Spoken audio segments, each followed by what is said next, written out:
Namanya jihadus syaitan, jihad melawan syaitan. 3, 2, 1, go!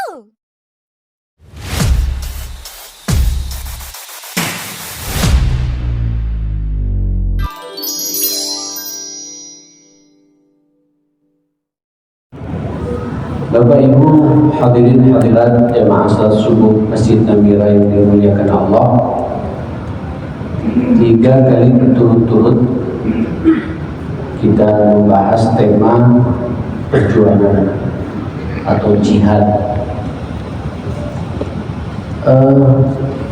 Tentu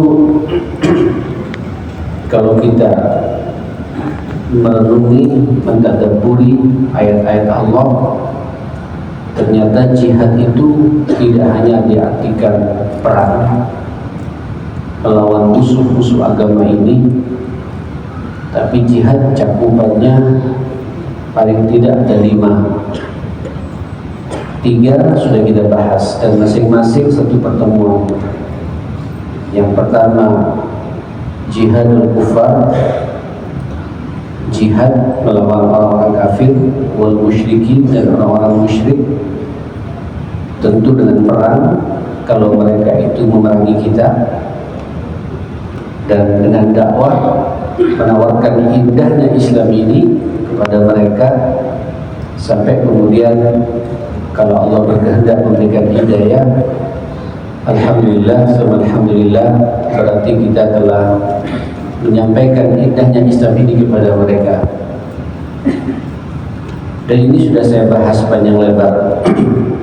Yang kedua, jihadul munafiqin, jihad berhadapan dengan orang-orang munafik.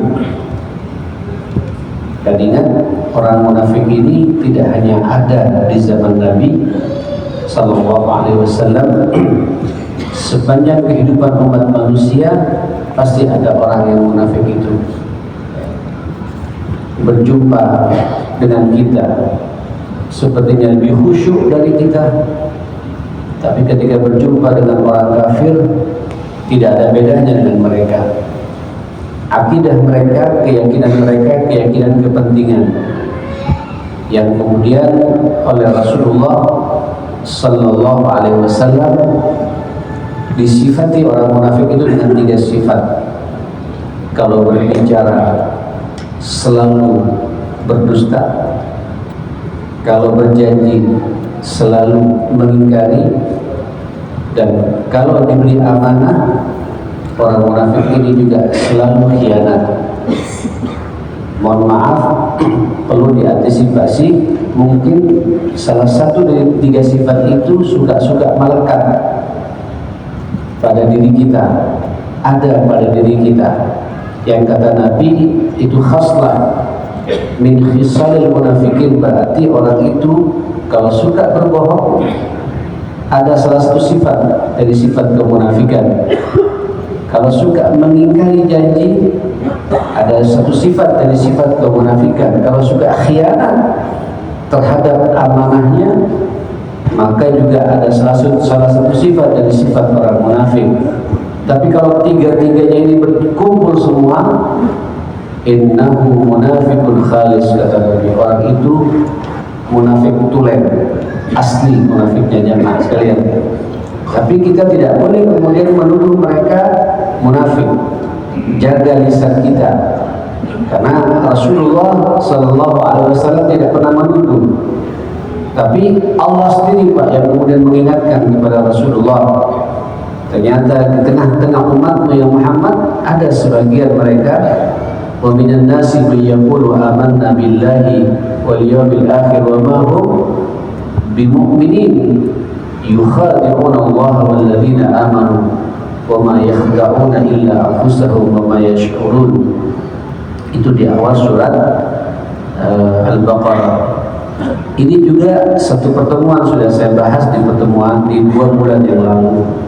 Bulan yang lalu saya juga membahas jihad yang ketiga. Ini yang terjadi di kalangan kita semua jamaah sekalian, sesama kita. Namanya jihadul fasiqin, jihad melawan orang-orang fasik. Siapa orang fasik ini? Dia muslim, dia mungkin saja mukmin Pak, tapi imannya lagi turun, kemudian terjebak dengan maksiat, terjebak dengan dosa, terjebak dengan kesalahan yang disengaja.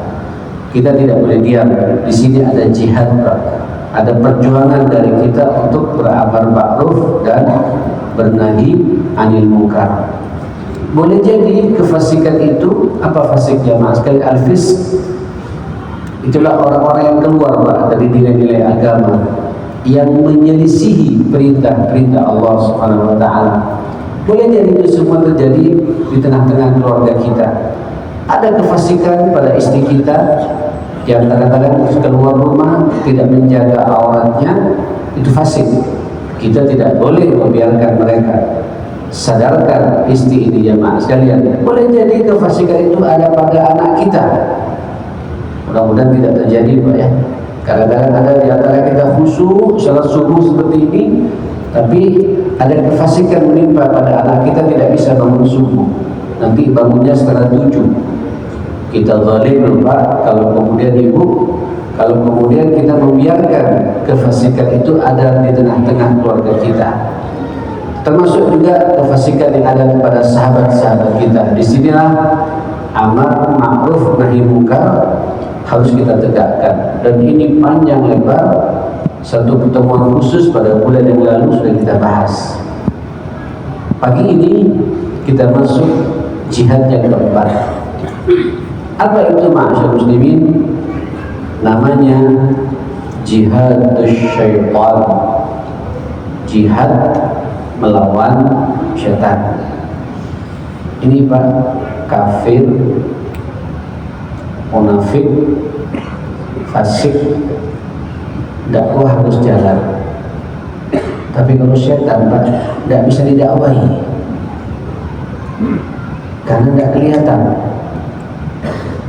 Syaitan ini Pak, satu sikap kita harus kita jadikan musuh. Inna syaitana kana lakum aduwwa. Sesungguhnya setan buat kalian semua ini adalah musuh. Fattakhiduhu adu, maka jadikan dia musuh nyata kita, ma'asyar muslimin. Nah, saudara yang dimuliakan Allah Subhanahu wa taala, saya hanya untuk mengingatkan diri saya sendiri. Bapak, Ibu, masing-masing kita ini ada setan yang mendampingi. Mohon maaf, insya Allah pagi ini setannya nunggu di luar Pak. Nah, dan dia tahu betul di mana kelemahan kita. Tahu betul Pak posisi empuk untuk menggoda kita. Karena dia sudah bertahun-tahun mendampingi kita. Bahkan kalau saya baca hadis arahan Nabi kepada para sahabat itu, setiap manusia yang lahir itu iblis Pak. Ya orang nomor apa? Orang Pak. Setan nomor satu itu, yang nomor satunya setan namanya iblis. Kemudian anak buahnya dipanggil Pak. Begitu sampai lahir atau kita lahir, iblis mengatakan, dampingi orang ini sampai mati. Tidak main-main, ma'asyar muslimin. Itu namanya qarin. Apa? Qarin. Sampai pada waktu itu ibunda kita Aisyah radhiyallahu anha bertanya sama Nabi, termasuk juga engkau ya Rasulullah punya qarin itu? Bayangkan Pak, ini Aisyah ceplas-ceplos nunggu bertanya sama Nabi, termasuk juga engkau Rasulullah, Rasulullah Habibullah, manusia paling mulia, afdalul anbiya wal mursalin, jemaah sekalian, afdalul bashar, paling sempurnanya manusia dari Adam sampai manusia akhir zaman itu Rasulullah. Ditanya sama Aisyah, termasuk juga engkau ya Rasulullah? Termasuk juga anak, termasuk juga aku, kata Nabi.